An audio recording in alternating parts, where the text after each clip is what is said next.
Hello everyone, আমি প্রিয়াঙ্কা দে taro টিটার। আজকে যে টপিকটা নিয়ে কথা বলবো সেটা হচ্ছে কালকি অবতার। এটা অনেক মানে চর্চার বিষয় কালকি অবতারটা। অনেকে অনেক মন্তব্য রাখে কালকি অবতার নিয়ে। তো কালকি অবতার নিয়ে আমি যতটুকু বুঝেছি, আমার যতটা জ্ঞান আছে অতটুকু দিয়ে বোঝানোর চেষ্টা করছি। কালকি অবতার বলতে প্রথম কথা বোঝা যায় যে কলিকে বধ করবে সে হচ্ছে কালকি অবতার। এবার আসি প্রথমে সত্যযুগ থেকে শুরু করি। সত্যযুগ, দ্বাপর যুগ, ত্রেতা যুগ। সত্যযুগে কি ছিল? দেবতা এক জায়গায় বাস করতো, অসুররা এক জায়গায় বাস করতো। দেবতারা স্বর্গে বাস করতো, অসুররা নরকে, বিশেষ করে পাতাল লোকে বাস করতো সত্য যুগে। দাপর যুগে কি হলো? দেবতা এবং অসুররা একই জায়গায় বাস করবে, মানে একই স্থল। স্বর্গলোক পাতাল লোক বলে কোনো কথা না, একই স্থলে বাস করবে, একই জায়গায় বাস করবে। ত্রেতা যুগে কি হলো? সরি, আমি একটু ভুল বলে দিলাম। ত্রেতা যুগ আগে হবে, দাপর যুগ পরে হবে। ত্রেতা যুগে কি হলো? একই জায়গায় বাস করবে, তারা একই ভূলোকে বাস করবে। দাপর যুগে কি হলো? দাপর যুগে একই বংশে বাস করবে, অসুর এবং দেবতা একই বংশে বাস করবে। এবার আসি কলিযুগ। কলিযুগে হচ্ছে অসুর এবং দেবতা একই শরীরে বাস করবে।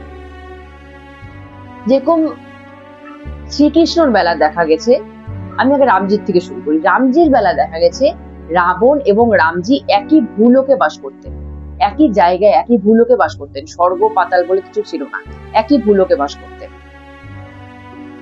শ্রীকৃষ্ণের বেলা কি দেখা গেছে?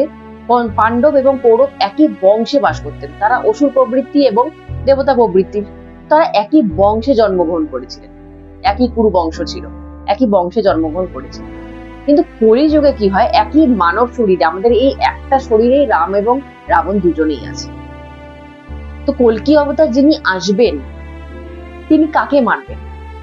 যেরকম রাম এসেছিলেন রাবণকে মারতে, শ্রীকৃষ্ণ এসেছিলেন কৌরবদের মারতে। কল্কি অবতার যিনি আসবেন তিনি মারবেনটা কাকে?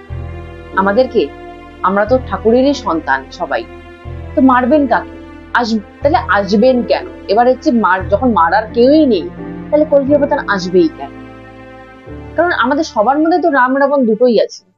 আমরা নিজেদের উপর ডিপেন্ডেন্ট যে আমরা রামকে জাগাবো না রাবণকে জাগাবো। যে নিজের মনকে কন্ট্রোল করতে পারে না, সবসময় মনের কথাই চলে, সে রাবণকে জাগিয়ে বসে আছে। যেরকম আজকালকার যুগে যেরকম মানুষ রেপ করতে দুবার ভাবে না, মার্ডার করতে দুবার ভাবে না, তারা রাবণকে জাগিয়ে বসে আছে। তারা নিজের মনকে কন্ট্রোল করতে পারে না, মন তাদেরকে কন্ট্রোল করে বসে আছে। এই জন্য তারা রাবণকে জাগিয়ে বসে আছে। তাদের মধ্যে রাম এবং সুপ্ত অবস্থায় আছে, কিছু করতে পারছে না। তো স্পিরিচুয়াল মানুষরা কি করে? তারা রামকে জাগানোর চেষ্টা করে। তারা নিজের মনের কথা শোনে না, তারা প্রবৃত্তির কথা শোনে না, তারা নিজের মনের বিপরীতে গিয়ে ঠাকুরের সাথে কানেকশন করা শুরু করে। তখন কি হয়? রাম জেগে যায়।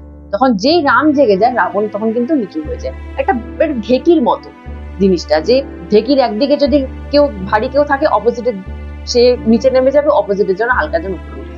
তো সেরকম যদি আমরা রামকে জাগিয়ে দিই, রাবণ দেবে যাবে। আবার যদি রাবণকে জাগিয়ে দিই, রাম দেবে যাবে।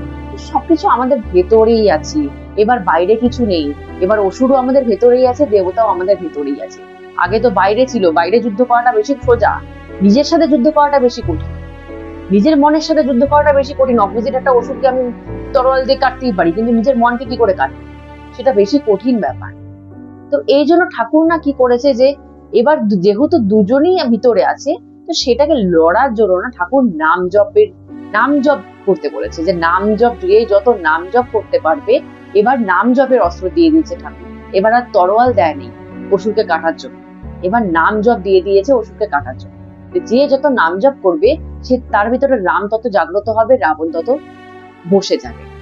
এবার আসি দাপর যুগ হোক, ত্রেতা যুগ হোক, সত্য যুগ হোক, রাবণকে মেরে ফেলা যেত। মেরে ফেলা মানে শেষ করে দেওয়া যেত, অসুরকে কেটে কেটে শেষ করে দেওয়া যেত। কলিযুগে রাবণকে কখনো বধ করা যায় না, কারণ সেটা আমাদের শরীরের ভেতরেই আছে, আমাদের শরীরের অঙ্গ পার্ট। রাম যেরকম আমাদের শরীরের পার্ট, রাবণ সেরকম শরীরের পার্ট। সেটাকে আমরা কেটে বাদ দিতে পারবো না, সেটাকে আমরা কন্ট্রোল করতে পারবো, সেটাকে আমরা দাবিয়ে রাখতে পারবো, কেটে বাদ দিতে কিন্তু পারবো না। যেরকম রাবণকে কিন্তু রাবণের বর ছিল, যেরকম রাবণের কিন্তু বর ছিল যে রাবণ কোনোদিনও মারা যাবে না, রাবণের স্ত্রী মন্দোদরী দেবী উনি বর চেয়েছিলেন রামের কাছে যে আমার হাজবেন্ড কোনোদিন মারা যাবে না, আমি কোনোদিন বিধবা হতে চাই না, সিঁদুর মুছতে চাই না। তখন রাম কিন্তু মন্দোদরী দেবীকে বর দিয়েছিলেন যে রাবণের চিতার আগুন কখনো নিভবে না, চিতার আগুন জ্বলতেই থাকবে। এটা লোককথা, এটা শোনা কথা। চিতার আগুন নিভবে না, জ্বলতেই থাকবে। আর মন্দোদরীও কোনোদিন নিজের সিঁদুর মুছবে না। এটা কিন্তু বরই ছিল যে রাবণ কোনোদিন মরবে না। রাবণ যদি মরেই যেত তাহলে প্রতি বছর কিন্তু রাবণের পুতলা জ্বালানো হতো না। আমরা কিন্তু রাবণের 10 মাথার পুতলা বানিয়ে তাকে জ্বালাই কেন? কারণ সে মরে না। এই জিনিসটা আমরা জানি যে রাবণ কখনো মরে না, এই জন্য প্রতি বছর তাকে জ্বালাতে হয়। যে মরে যাবে তাকে প্রতি বছর জ্বালানোর দরকার পড়ে না, একবার জ্বালালেই কাফি। আমরা যেহেতু জানি যে রাবণকে মারা যাবে না, ওই জন্যই প্রতি বছর পুতলা জ্বালাতে হয়। তো সেরকম আমাদের ভিতরে যে রাবণ বসে আছে তাকে মারা কাটা যাবে না, তাকে দমায় রাখা যাবে, তাকে কন্ট্রোল করে রাখা যাবে, তাকে একদম কেটে শরীরের থেকে বাদ দেওয়া যাবে। তো এই জন্য আমার মনে হয় কল্কি অবতার বলে কেউ আসবে না। কারণ ঠাকুর তো কল্কি অবতার, যেটা মেন জিনিস, এসে রাবণকে মারবে। তো রাবণ তো আমাদের ভিতরে বসে আছে, রাবণকে যদি মারতে হয় প্রত্যেকটা মানুষকে মারতে হবে, সবার ভিতরেই রাবণ আছে। ঠাকুর মারবে কাকে? নিজের সন্তানকে মারবে? সেটা কখনো সম্ভব না। এই জন্য ঠাকুর এবার কল্কি রূপের নামটা দিয়ে গেছে। ঠাকুর নাম জপটাই হচ্ছে মেন আমাদের কল্কি। এটাই কেউ বুঝতে পারে না যে আমাদের যে নাম জপ, দীক্ষার পর যে আমরা বীজ নামটা পাই সেটাই কল্কি। সেটা দিয়েই আমরা ভেতরের রাবণকে কন্ট্রোল করে দমিয়ে রাখতে পারবো। সেটা আমাদের হাতেই দিয়ে দিয়েছে ঠাকুর এবার সবকিছু। ঠাকুর এবার নিজে কিছু এসে কিছু করবে না।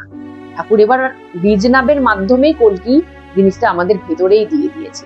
যে নাম জপের মাধ্যমে যত রামকে জাগাতে পারবে তত রাবণ এমনি স্টপ হয়ে যাবে। এটা অটোমেটিক্যালি ব্যাপার জিনিসটা, এটা ডিপ লেভেলে একটু ভাবলেই বোঝা যায়, যুক্তি দিয়ে ভাবলেই বোঝা যায় যে কল্কি অবতার কেউ আসবে না। আমাদের ভেতরে, সবার ভেতরে কল্কি অবতার আছে। তো সেটাকে আমাদেরকে জাগিয়ে রাখতে হবে। জাগিয়ে রাখলেই আমরা রাবণকে কন্ট্রোল করতে পারবো, না হলে পারবো না। সবাইকে সে রাবণের মতো বানিয়ে দিবে, অসৎ চরিত্রে। তো কেউ মার্ডার করতেও 10 বার ভাববে না, কেউ রেপ করতেও 10 বার ভাববে না। তো এই জন্য আমার মনে হয় কল্কি অবতার কেউ আসবে না। আমাদের সবার মধ্যেই নাম রূপে কল্কি অবতার আছে, সেটাকে যে যত জাগাতে পারবে তত কল্কি অবতার জেগে বসে থাকবে, না হলে রাবণ জেগে বসে থাকবে। তো যার উপর যেটা জাগাতে চায় তো সেইভাবেই সে জাগবে। আজকে এখানেই স্টপ করছি। জয়।